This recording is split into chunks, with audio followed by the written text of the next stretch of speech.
పరిస్థితులు ఈరోజు సంఘాల్లో కనబడుతూ ఉన్నాయి. అలాంటివి కాకుండా ఏదైనా తోటలో ఆదాము హవ్వలకు సిగ్గు కప్పిన వస్త్రం ఏంటంటే అంజూరపు ఆకులే. అలాగూ సహాన వర్ధిల్లాలని, వారి కుటుంబంలో నిజంగా డోర్ తీసే అమ్మాయిగా ఉండాలని. రాజీవ్ అలాగూ మాట్లాడలేడు,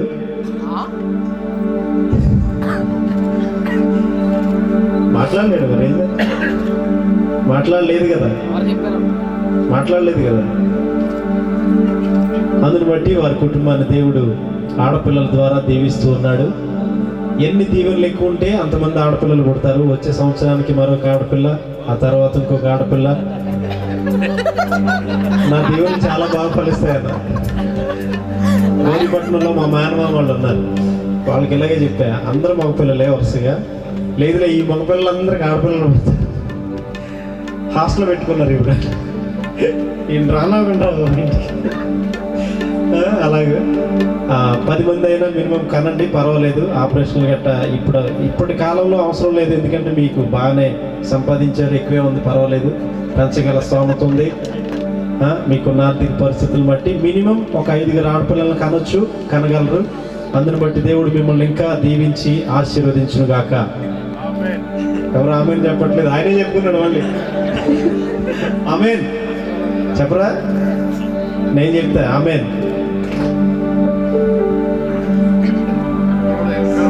ఏదేను తోటలో నీ పితరుడు సిగ్గు కప్పినాడు ఆదాము తండ్రికి.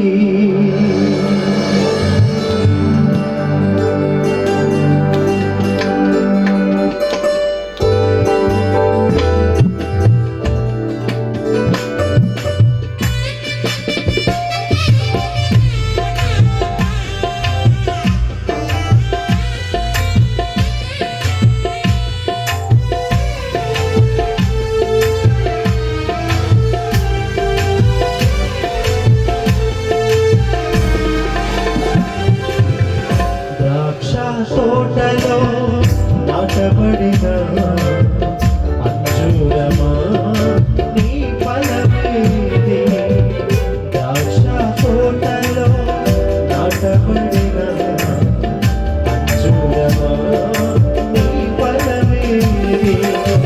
గడచిన ఏళ్ళన్నీ కాచిన గాని, మూడేళ్ళగా నిన్ను వెనకిన గాని వెనక్కి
ఆత్మీయ ఫలము ఫలించకపోయినచు వేరుగా ఉన్నది ఒక్కరి కోసమే.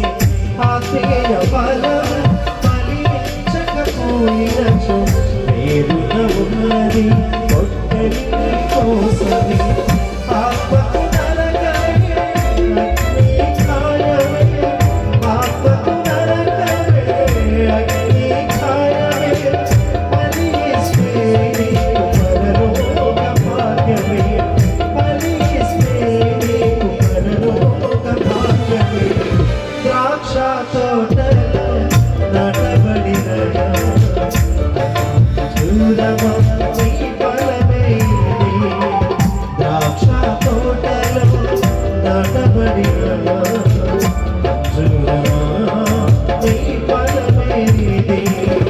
గడచిన ఏళ్ళని కాచిన గాని, మూడేళ్ళగా నిన్ను వెదకిన గాని కానకున్నది.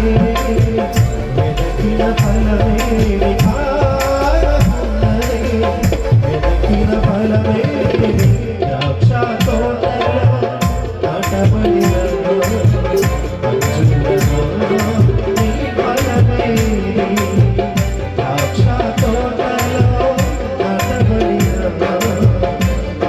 అంజూరమా నీ ఫలమేమి.